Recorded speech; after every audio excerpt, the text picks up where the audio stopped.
At all. This is Jay Mohan, Assistant Professor from the Department of Computer Science and Engineering, Velammal Engineering College. Today I am going to teach about describing relationship, correlation. Let's begin with correlation. In statistics, correlation describes a relationship between two variables. If a change in one variable is associated with a change in another, we say they are correlated. Take this example. If the number of hunters in a region increases and the deer population decreases, that is a negative correlation. As one variable increases, the other decreases. Correlation helps us understanding relationships, but it doesn't always imply cause and effect. Next, properties of correlation. Now, let's talk about the properties of correlation coefficient denoted by R. Correlation is only valid between quantitative variables. A positive R means the variable move in the same direction. A negative R means they move in opposite direction. The value of R is always between -1 and +1. R is unitless. It has no measurement unit. Be cautious of outliers or nonlinear data. They can mislead the interpretation. Finally, remember correlation doesn't mean causation. Scatter plots. To visualize correlation, we use a scatter plot. Here, each point represented a pair of values. The independent variable x on the horizontal axis and the dependent variable y on the vertical axis. By looking at the pattern of these points, we can visually access if there is a correlation, whether positive, negative, or none at all. Regression. Now, let's move from the describing relationship to predicting them. That's where regression comes in. Regression helps us estimate one variable based on another. For example, predicting future demand for a product using past sales data.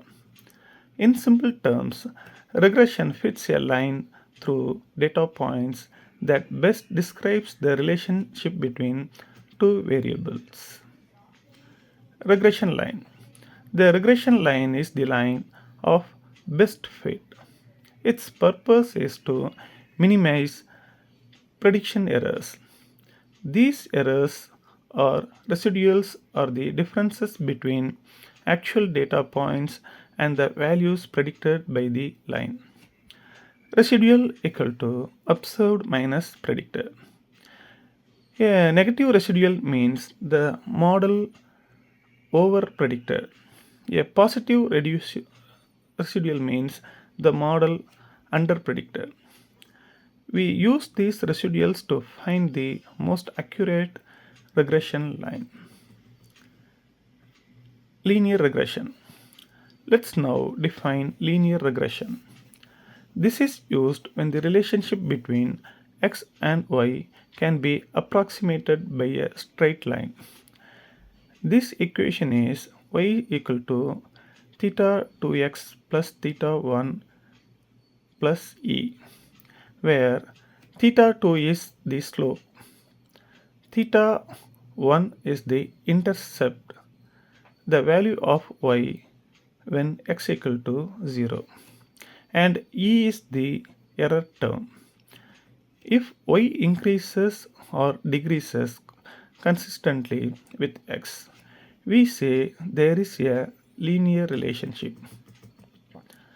Nonlinear regression. Not all relationships are linear. Sometimes the data follows a curve like exponential or quadratic pattern. In such cases, we use nonlinear regression to better fit the data. Interpretation of R square. The R squared value tells us how well our regression model explains the variation in the dependent variable.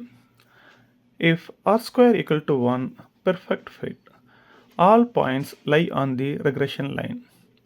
If r square equal to 0, no fit, the regression line is horizontal. So higher r square value means a better fit, but it doesn't always mean the model is perfect or appropriate. Multiple regression. What if we have more than one predictor? That's where multiple regression comes in. It models a dependent variable using two or more independent variables. This is useful in real world cases where an outcome depends on several factors like predicting house price based on location, size, and age. Regression towards mean. Lastly, let's talk about regression towards the mean. It's a phenomenon where extreme values tend to move closer to the average in repeated measurements.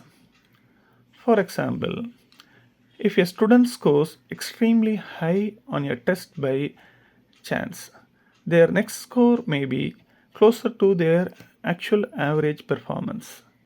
This doesn't mean they have gotten worse. It's just statistical tendency. Conclusion. In this unit, we will cover how to describe relationship using correlation, scatter plot, and regression models, and how to interpret model accuracy using R squared and understand more advanced concepts like multiple regression and regression towards the mean. These tools are crucial for analyzing and predicting real world patterns. Thank you.